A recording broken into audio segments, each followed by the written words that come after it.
Baruch Hashem, today is day number 305 of our daily study of Rambam, Sefer, HaMitzvos. And in the 3 chapters a day study track of Mishnah Torah, we're continuing in the laws that we started yesterday, Hilchos Toyin V'Nitten, the laws of plaintiff and defendant, litigants. And we have one mitzvah today. It's the same mitzvah as yesterday, and it will be the same mitzvah every day that we are in this section of halachas, which is positive commandment 246, which is the mitzvah to follow the Torah's laws about litigants, a claim, a counterclaim. Okay, so we have many days to discuss this mitzvah, so I want to explain the details here.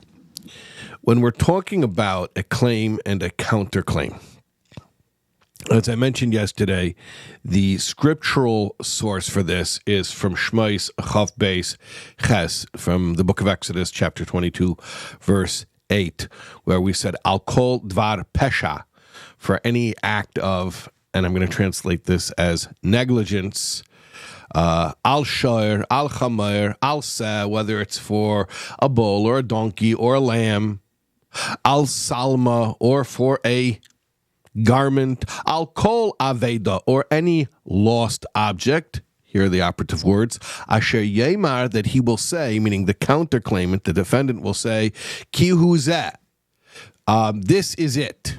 What does it mean? Ki hu zeh, this is it.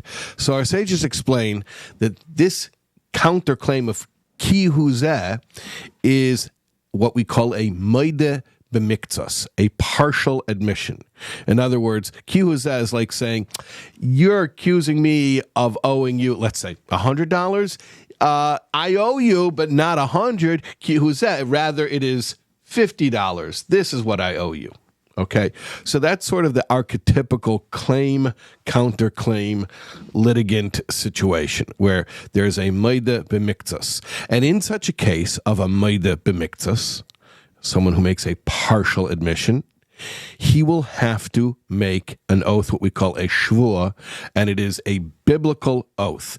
That means he will have to hold a Sefer Torah or another holy article, and it is a very severe matter to make a Torah biblically mandated oath where one invokes the name of Hashem, and generally speaking, people are quite hesitant to make such an oath frivolously, to the extent that there may even be somebody who believes he's innocent, but just because he wants to avoid taking an oath, he may just say, you know what, forget it, I'll pay you, and then I won't have to take an oath. That's how seriously taking an oath is viewed. Okay, now, there are 3 scenarios in which the defendant or counterclaimant, is that the word, counterclaimant, would have to biblically take an oath. We said one of them, which is the partial admission, and we have many days to discuss this mitzvah, so we'll discuss the other scenarios in the days to come, God willing.